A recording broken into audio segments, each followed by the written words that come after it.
had to jump right into it here, Joe. And Jim, pardon me. I called you Joe. I'm feeling the Joe Burrow. I've been called worse, man. Been called way worse.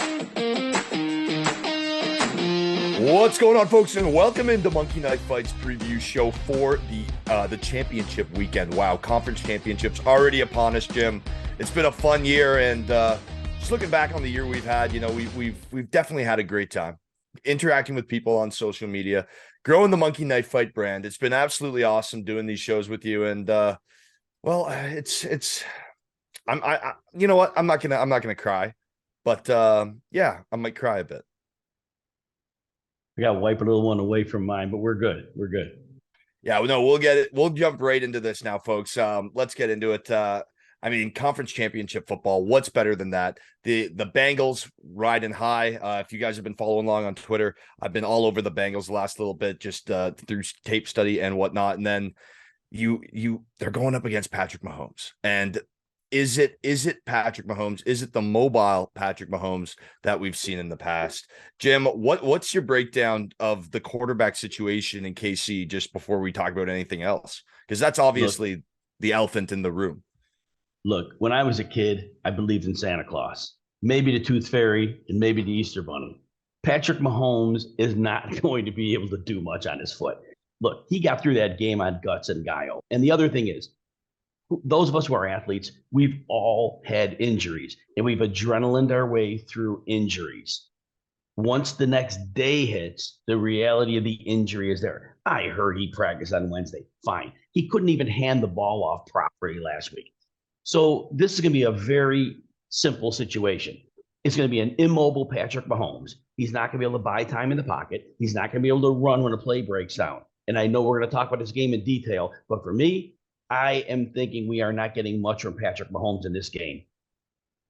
Yeah, no, I'm completely with you on that. And then the other side of it is it's just the particular defense he's going up as well. And the Bengals, they blitz from anywhere and everywhere. And without the mobility from Mahomes, it's going to be tough to break those plays. And realistically, what makes Mahomes so great, what you were saying, and I'm just going to build on it because it's so true, is the fact that it's what gets him outside of the pocket. It's those plays. It's the underhand tosses. It's moving across the line of scrimmage and making his receivers get open through that. So I definitely think it's going to be a tough matchup there. And let's jump into his prop line here on MKF because, hey, why not? And like Patrick Mahomes here, I got to take the under.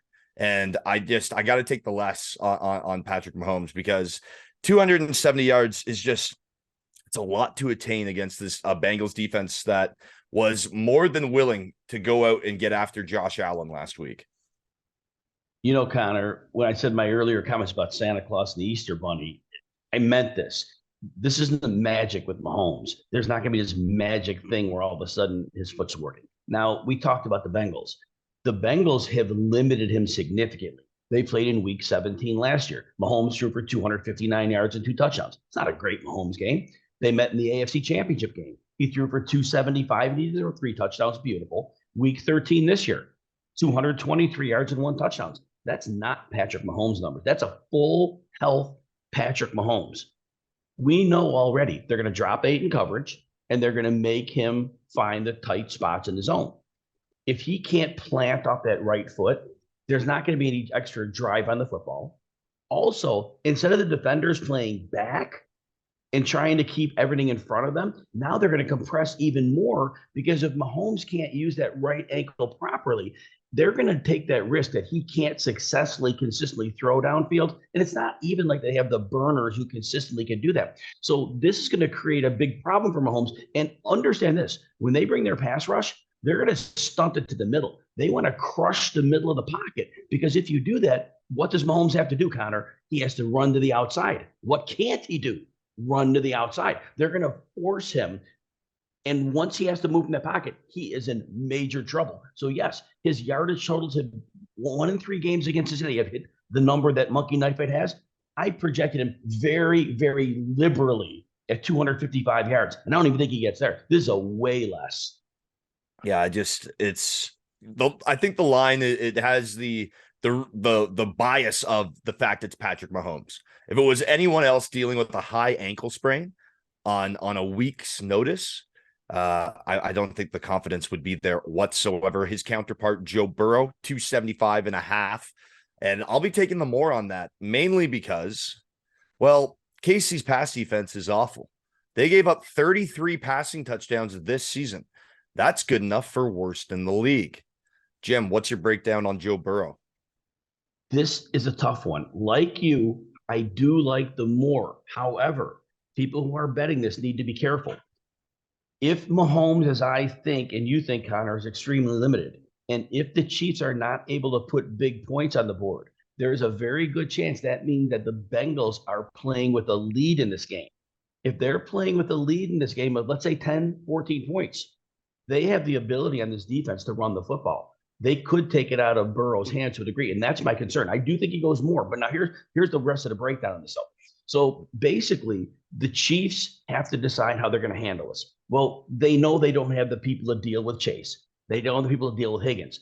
So like the Bengals do to the Chiefs are going to have to drop people in the coverage. And it's not like defensive coordinator Steve Spagnuolo could throw something new at him. They played 3 times since week 17 of last year. So they know each other very well. There are no more tricks in the book that Spagnuolo is going to rip out. Now, Burrow in his recent games against them, and last year we go back to the AFC Championship game. He threw for 250 yards and 2 touchdowns. Not great. Week 13 this year, he just beat that 280 number. He had 286 and 2 touchdowns. He ran in a third one. Now, we look at his recent numbers and we're not excited, but we can't factor those because Baltimore, that was going to be a typical slugfest. And we look at last week's game against Buffalo, and this is where my caveat was. They got a lead against Buffalo, and what did they do? They ran the ball down their throats even more. So he only threw for 242 in a game he could have easily gone over. So that's what my point in this game is. It's that they may not have to pass as much, and there may not be big plays downfield. Betting more, but cautious. Yeah, as you said, he has gone less in 3 consecutive games, but you do have to kind of counter or factor in the weather, right? I mean, the weather in Buffalo was not passing conditions, and he still got 242 yards. And that first drive, he was on the dot with everything. He had to get the ball out quickly, and he did just that. And as you said, Cincinnati just doesn't have the athleticism on the back end to keep up with Tyler Boyd, to keep up with Hayden Hurst, to keep up with T. Higgins, to keep up with Jamar Chase, mixing out of the backfield.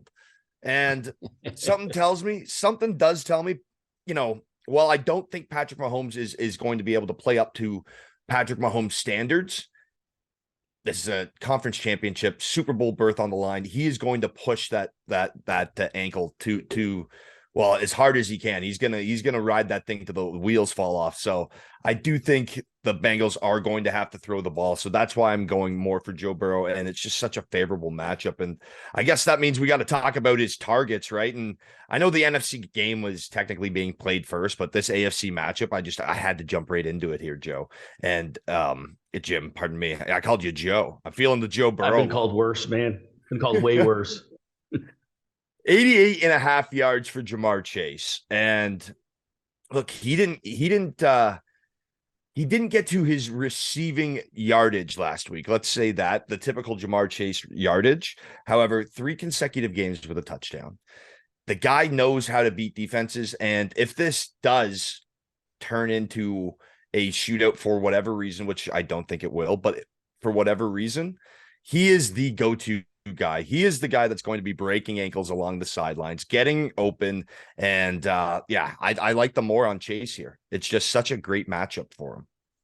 So I do my projections before I look at any of these numbers. My projection was 90 yards. His number is 88.5.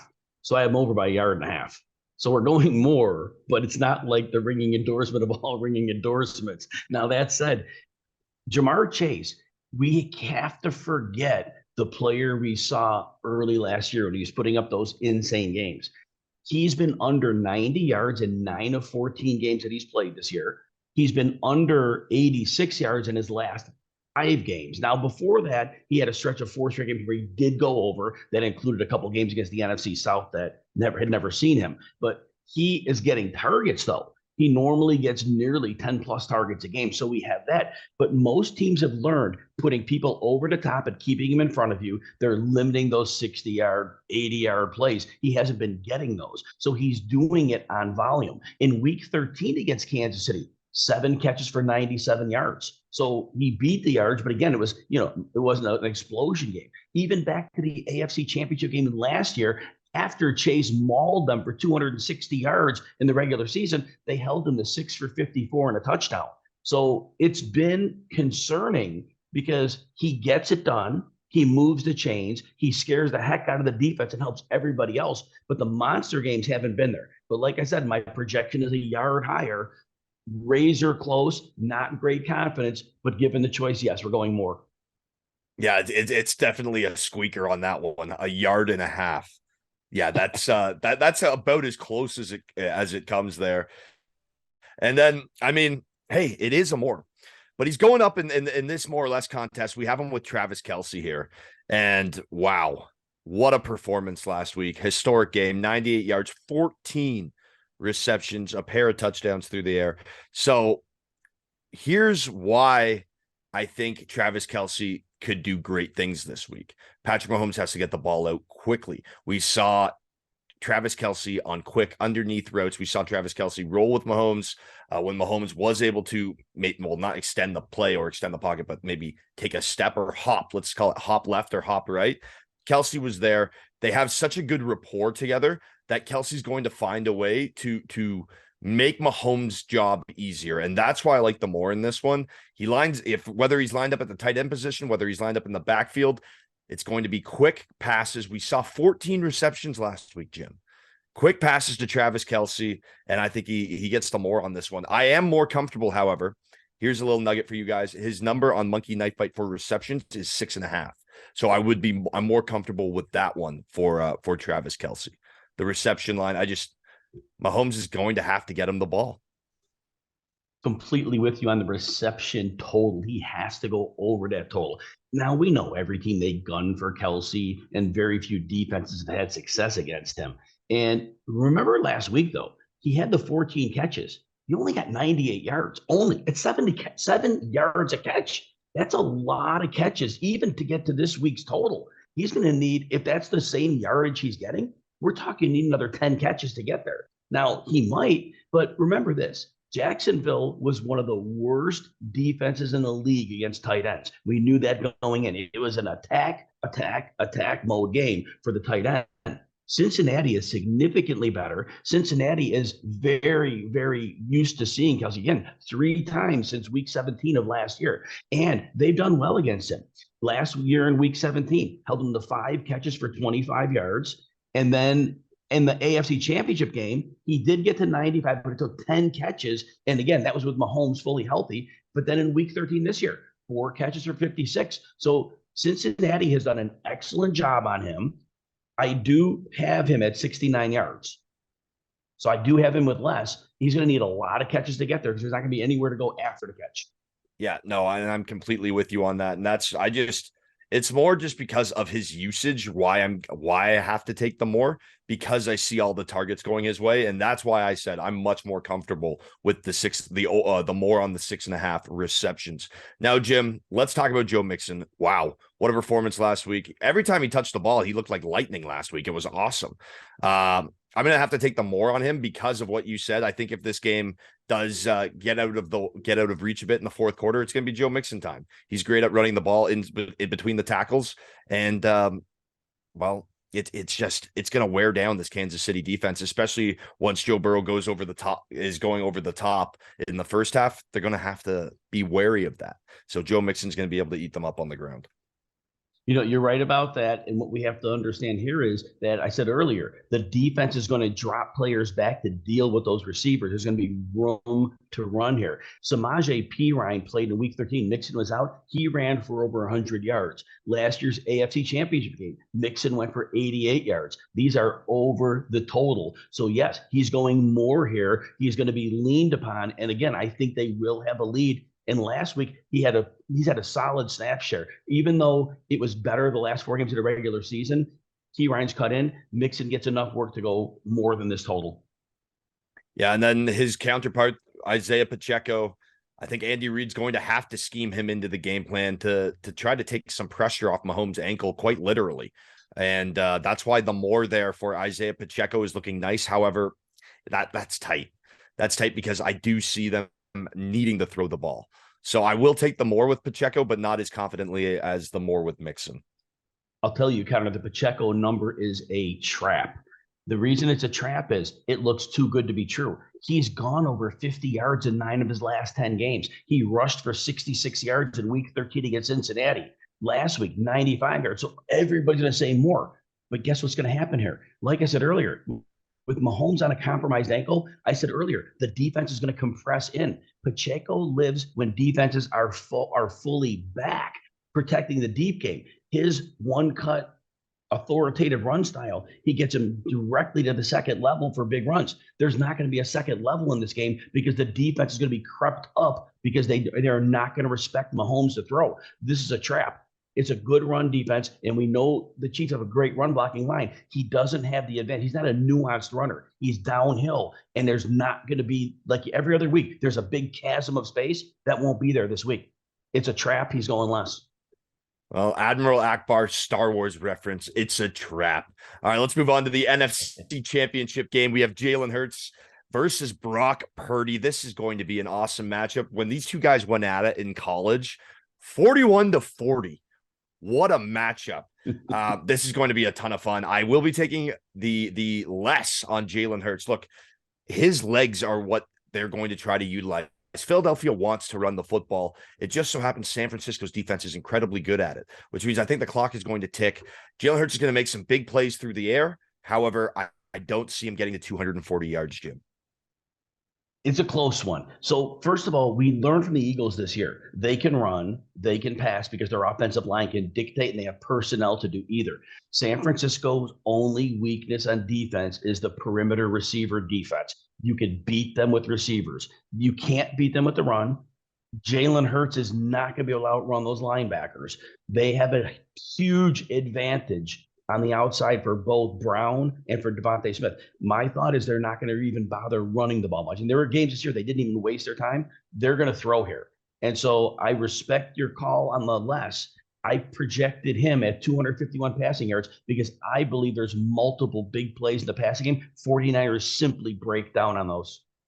Yeah, no, I completely, I see the deep shots and I see the big plays happening. I just think Philadelphia, it's going to be a scheme to limit the Brock Purdy, to limit Brock Purdy's time on the field, to limit him getting the ball to Christian McCaffrey, to limit him getting the ball to Deebo Samuel. And I see a very, very constructed, tight-knit game script from both of these teams, leading to the clock ticking, leading to the under. So I don't have either of these quarterbacks necessarily airing it out a lot consistently through the game, but I do like the big play shots.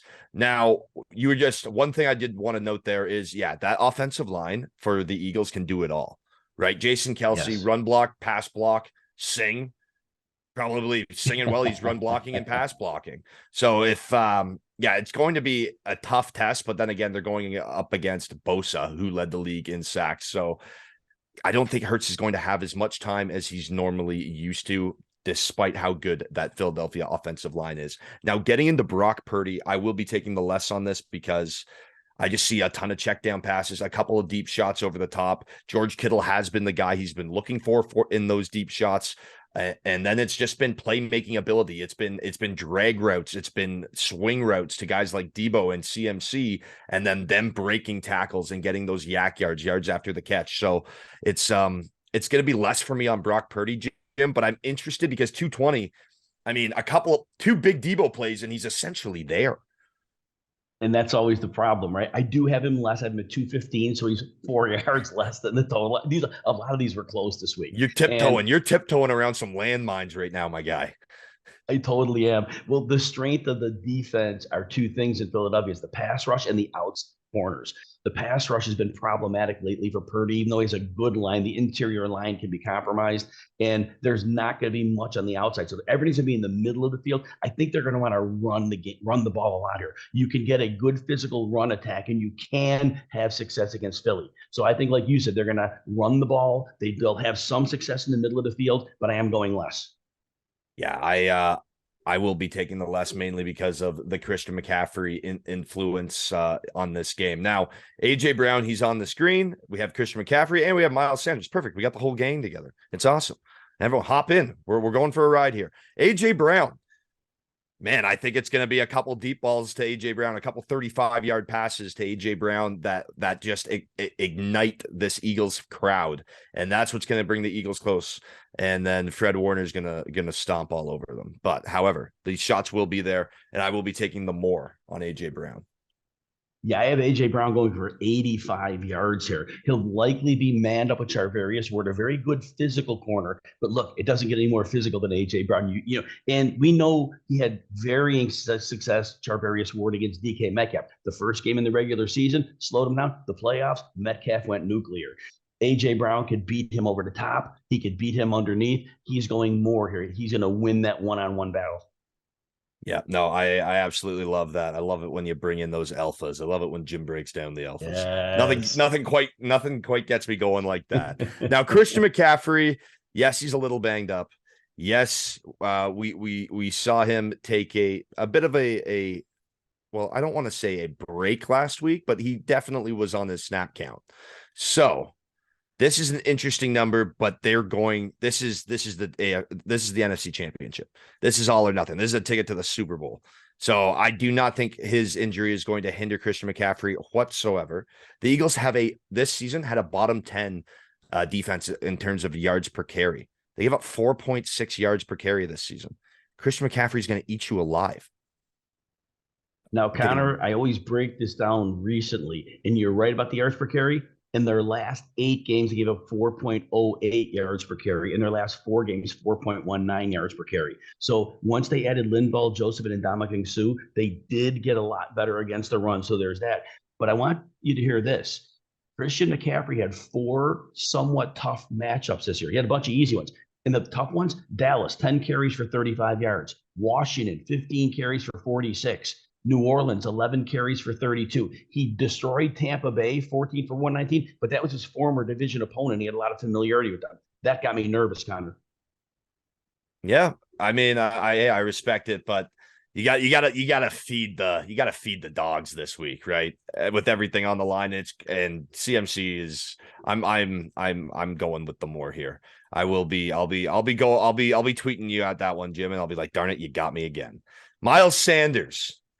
Now, this is going to be an interesting one because I think he is probably the most undervalued running back in the NFL. Jalen Hurts gets so much attention. And then even when Jalen Hurts went down, that's when people really started to understand how talented Miles Sanders truly is. And man, I had him on my fantasy team this season, and he was such a boomer.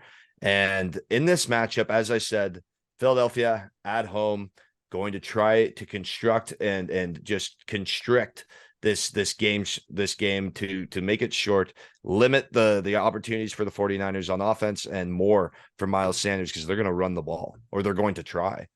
Both teams. Now, Connor, the way I see it, though, is when I watched all the games this year, when Philadelphia had a team that was devastating against the run, they didn't waste their time. Like the Tennessee game, did not waste their time. We're going to throw. This is very similar to Tennessee's defense at that time. They're easy to pass on, terrible to run on. Sanders didn't get the ball. And remember, Sanders down the stretch, he was not putting up big numbers. Now, last week he was okay in the playoff game. But that said, in his last 4 regular season games, he was 55 carries for 201 yards, which is not even 4 yards per. He's like 3.65 yards per carry. The 49ers have the best run defense in the league. No running back all year has hit 70 yards on them. I don't see Sanders being the first because I don't think they're going to be able to. They're going to pass. They're going to have to pass to win. You run against the 49ers, you do it at your own peril. I agree with you. It just, again, I think it's this game's going to be won in the trenches, and I'm so excited. This is going to be legit trench warfare, the great war for the NFC title. Now, we got a couple playmakers that we just have to touch on before we get out of here. Deebo Samuel. And let's just break down what you think Deebo will do in this game. Line at 51.5 receiving yards. He's a little banged up. He could run the ball. He could catch the ball. Heck, with this 49ers offense, I wouldn't be surprised if he threw the ball. Jim, what's your read for Deebo going into this game? versus the razor thin again. I projected him at 55 yards, which is a couple of yards more than a monkey knife I'd ask. But the middle of the field is where you can get to the Eagles. In the secondary, their safety play is weak. So Chauncey Gardner-Johnson is a little overrated, and Avonte Maddox has a toe injury. I think they're going to get Debo in the middle of the field a lot off the screens and the slants. So he's not going to go over by much. Now, he could go way over, but I'm a projecting 55, definitely going more here. Yeah, well, I'm with you on that one. And now, Jim, before we get out of here, final thoughts for championship weekend. Who you have going in to the Super Bowl? Who's punching their ticket this week? The Bengals have beaten the Chiefs 3 straight with a healthy Mahomes. Again, it's not Santa Claus here. Mahomes is not getting it done. I got the Bengals winning one by 10, maybe more. And then the 49ers, look, if they play this game 10 times, each team wins 5.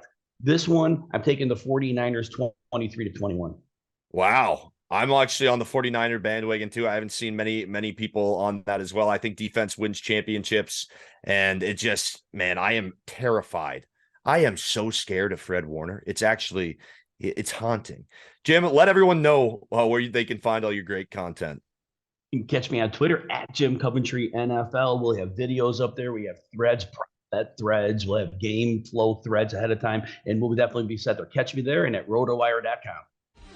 All right, folks, thank you so much for joining this breakdown and preview of Championship Weekend.